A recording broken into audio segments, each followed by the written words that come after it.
Hey guys, what's up? It's Psych.Slick. I'm back at it again. Welcome to the channel, or welcome back if you're a regular. Today, we're peeling back the curtain on something wild: Luciferianism. It's not just some spooky cult, but a belief system that's been creeping into society like a shadow you didn't even notice. Buckle up, hit that subscribe button if you're new here, and let's dive into this esoteric rabbit hole. So, what's Luciferianism? It's not your Sunday school Satan worshiping, gig. I want you to picture this: Lucifer, the light bearer. That's basically the root of the Latin word and of Lucifer. And it's a symbol for enlightenment, rebellion, and straight up knowledge. It's less a religion, more of a philosophy or like a vibe, really. Some people might take it spiritual, treating Lucifer as a legit deity, and others keep it metaphorical, like a framework for breaking free and chasing truth. Esoteric Luciferianism, that's a deep cult like version. Think hidden wisdom, personal glow ups, and a mystical connection to this rebel figure.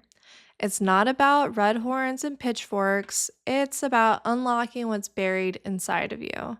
And I know this might sound appealing at first, but I want you to stick around to the end and see how it's taking root in our current modern society and how it's not necessarily a good thing. All right, now let's break it down. The whole deal ties back to Lucifer as the ultimate nonconformist.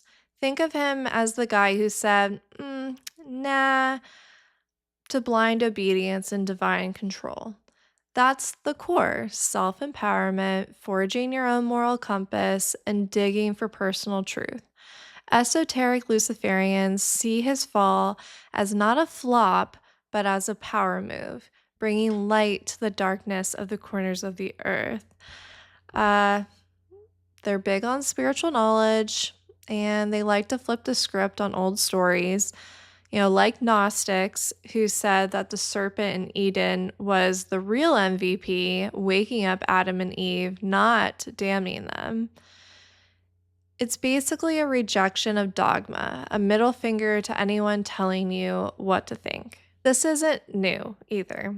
Esoteric Luciferianism pulls from Egyptian myths, Babylonian legends, even Kabbalah and alchemy.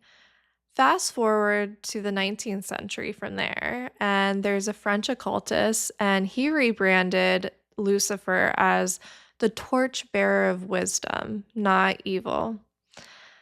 Yeah, so side note, so I don't know if you guys have heard or seen about these comparisons between the statue of Lucifer and the Statue of Liberty, and how, okay, in the Statue of Lucifer, he's basically like looking down, holding this crown, and there's like a bitten apple at his foot and a torch on the ground.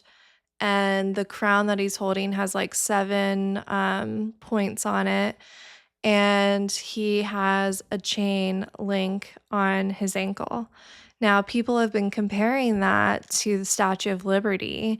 Interesting enough, the Statue of Liberty's crown has 7 points on it. She's holding the torch, and the torch in the Statue of Lucifer is on the ground.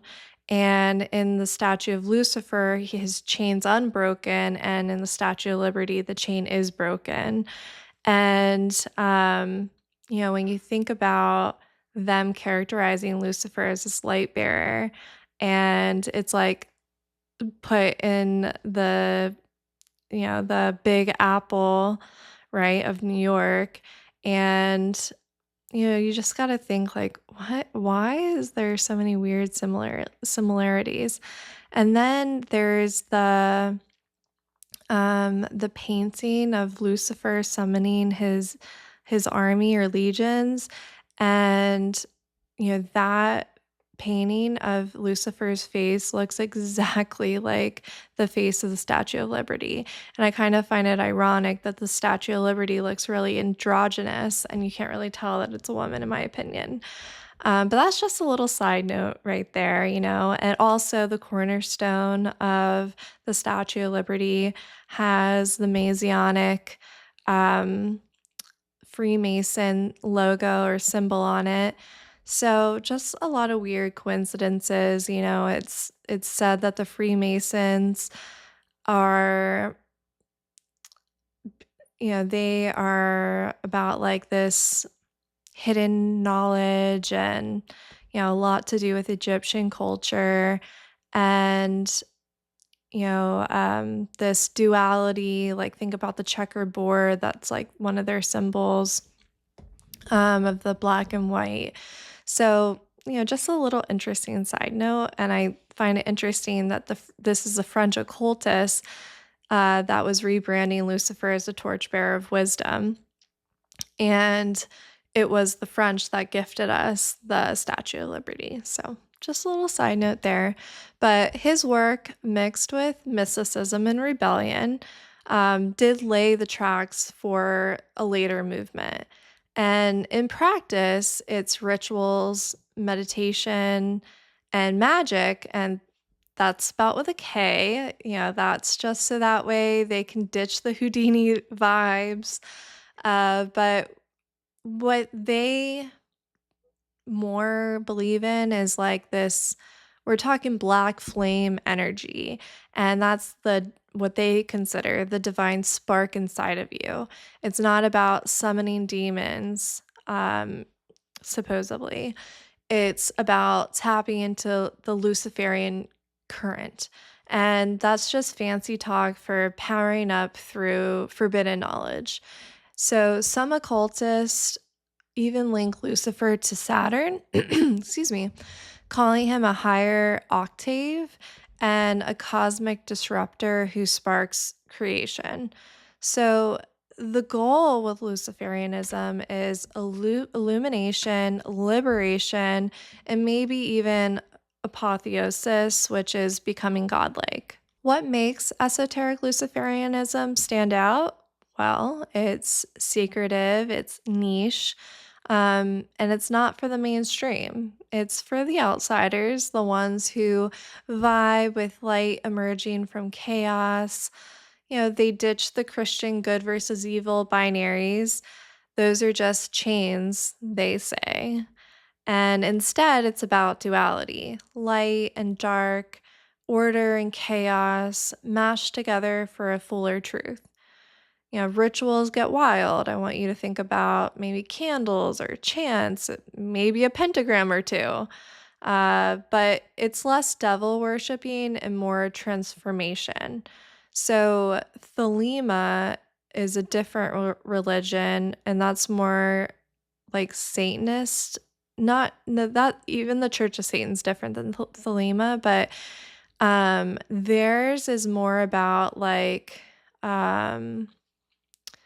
they kind of do like worship these deities that um and they do like sex magic and um you know sacrifices and stuff like that.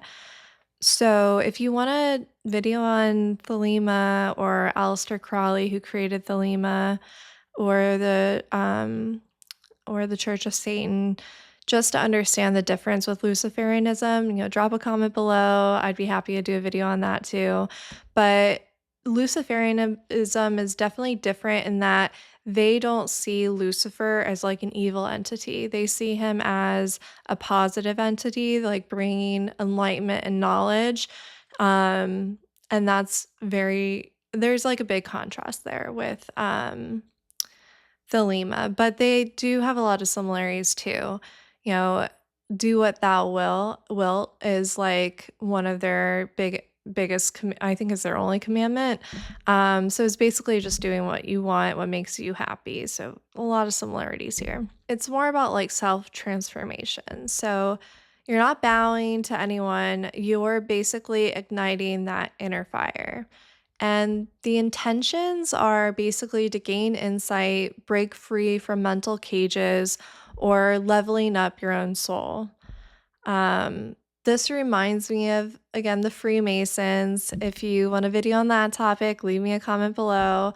Uh, there is a theory that, because it is a secret society, that Freemasons do have like Luciferianism as like one of their um maybe themes. I don't know what the word I'm looking for is, but yeah, so that's basically a little sidetrack there. Now, here's where it gets real. I want you to look at today's world. There's self centeredness, entitlement, and everyone is just chasing their own happiness. This sounds pretty familiar, right? Like we see this around us everywhere. I'd say Luciferianism's fingerprints are all over modern culture. It's not by accident, in my opinion. Even therapy has that vibe, boundaries, self-care, you do you. New Age psychology is pushing it hard. Know yourself, integrate the shadow, rebel against old rules. There's this psychologist, Carl Jung, for example. He was all about digging into your or unconscious and, facing the dark side. Sounds straight up Luciferian. Now, looking back, I have a very large background in psychology, and I'm like, huh, interesting. Then there's Freud, who's an atheist, and he trashed, I think he's an atheist, um, with maybe Jewish roots. But he trashed religious guilt, behavioralism, basically kicked superstition to the curb. It's all about the individual mind over groupthink. Empowering, sure, but echoing that of a light bearer rebellion, right? Contrast that with the Bible. So there's Philippians 2 3 through 4, and it hits pretty hard. Do nothing out of selfish ambition or vain conceit. Rather, in humility, value others above yourself, not looking to your own interests, but each of you to the interests of others. Boom. Selflessness, compassion, putting others first. That's Jesus's playbook. And that's the playbook I like to go by. His life, the ultimate sacrifice, giving everything for others. That's love. That's purpose. That's the real deal. Excuse me. Chasing the me first, it just leaves you empty. I've seen it. You've seen it. I mean, it doesn't bring long-term happiness.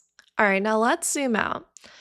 This Luciferian ethos, it's popping up everywhere. Take homosexuality. It's defying taboos like what Leviticus 18:22 says against homosexuality.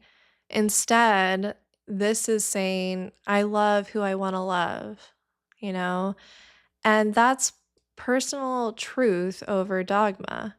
That's pure Luciferian energy. It's going against what an authority like God is claiming that's wrong, right?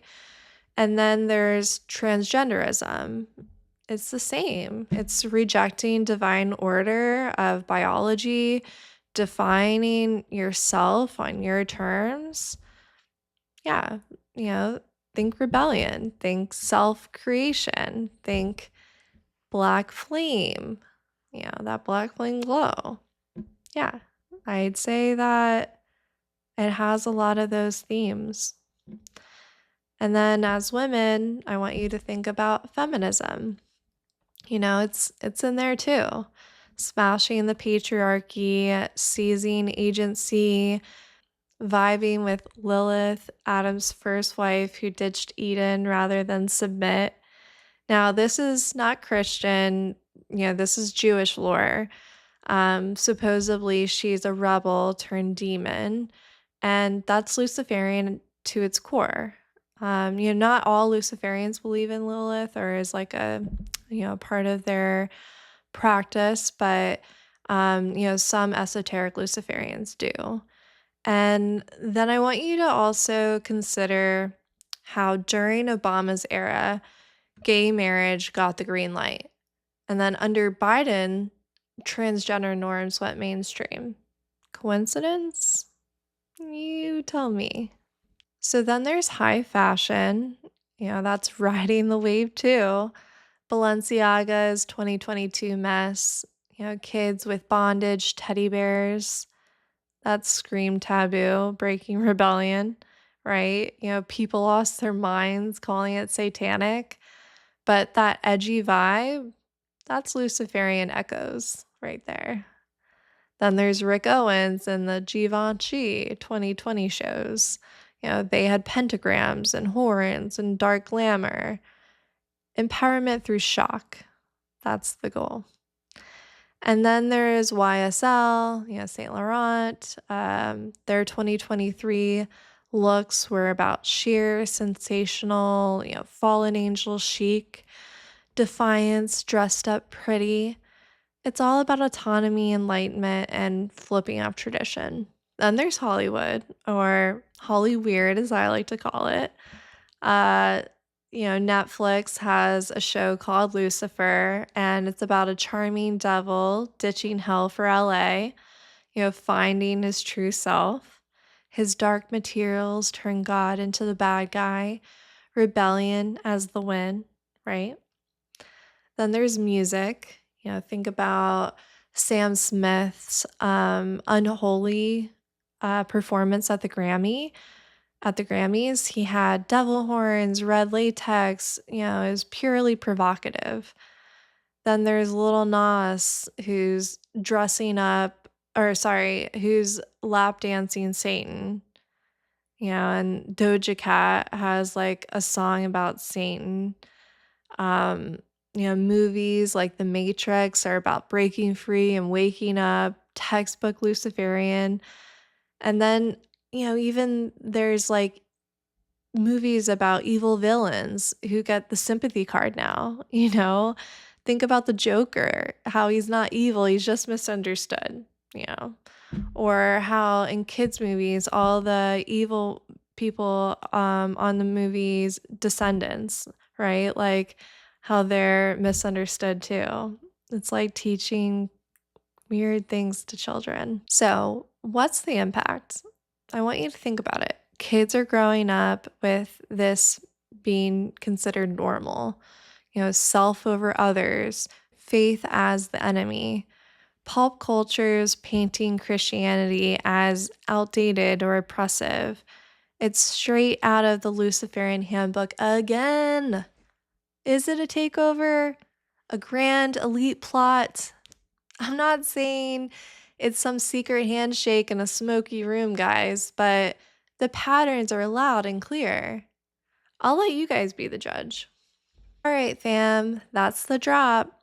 If you're hooked on these conspiracy vibes that might not even be conspiracies, I want you to smash the like button, drop your hot takes in the comments below, and hit the like button on your way out. I'm always excited to hear what you guys have to say. And as always, stay psyched out. Catch you next time. Bye.